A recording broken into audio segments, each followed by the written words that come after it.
তো কি গাইস, সব ঠিক তো? ঠিক তো থাকতেই হবে, আর ঠিক থাকলে ব্লগটা দেখে ঠিক হয়ে যাবে। চলো আজকে আবার বেরিয়ে পড়েছি রাখির শপে। তো আজকে যাচ্ছি ও আর আমি শপিং করতে। তো ব্লগটা দেখো, আশা করছি ভালোই হবে। অনেকদিন পর একটা আবার ব্লগ নিয়ে এলাম। তো ও আর আমি যাচ্ছিলাম রাখির গিফট কিনতে। চলো, তো দেখতে দেখতে গাইস দোকানেও চলে এলাম। তো আমার চুজ করা হয়ে গেছে কোনটা নেবো, তো নেওয়া হয়ে গেছে গাইস। চলো নিয়ে নিলাম। তো এখানে দাদুকে রাখি পরিয়ে নিচ্ছে ও। তো এটা হচ্ছে আমার দাদু, দাদুকে রাখি পরিয়ে নিচ্ছে। দাদু আবার দাদুকে প্রণামও করে নিচ্ছে উদ্দেশ্যে। তারপর চলো বাড়ি গিয়ে রাখি পড়াবে, সবাই ওয়েট করে আছে আমার জন্য।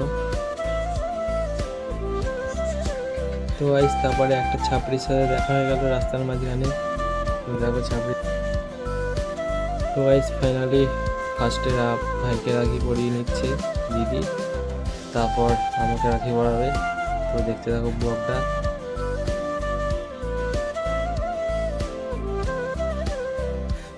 দেখতে দেখতে ভাই রাখি পরা আইসে, এবার আমাকে রাখি পরাচ্ছে দিদি। তো দেখতে দেখো, এবার চকলেটও দিল। ইয়ো ইয়ো, চলো রাখি পরানো কমপ্লিট। এবার যাচ্ছি আরেকজনের কাছে। চলো ওর কাছে গিয়ে রাখা হচ্ছে। ফাইনালি চলে এসেছি আমার আরেকজনের কাছে। ও রাখি পরিয়ে আবার গড়ও করে নিল আমাকে। ফার্স্ট টাইম মানে আমাকে গড় করলো, ওকে গিফটও দিয়ে দিল। ও আমাকে আবার কেক দিল, আমাকে আর ভাইকে। তো খুবই লজ্জা পাচ্ছে ক্যামেরার সামনে, এই তো একদম হিরো। চলো, প্রচুর গরম ছিল সেদিনটা।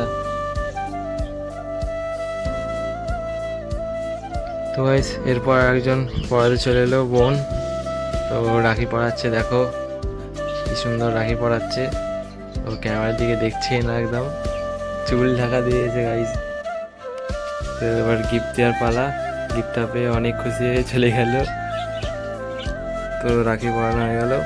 তো এখানে মা দাঁড়িয়েছিল। তো আমাদের বাড়িতে এসে ভাইকে রাখি পরিয়ে। তো গাইস ব্লগটা এইখান পর্যন্তই শেষ করলাম। আবার নেক্সট ব্লগে দেখা হচ্ছে। তো লাইক, কমেন্ট, ফলো, শেয়ার সবাই করে দিও।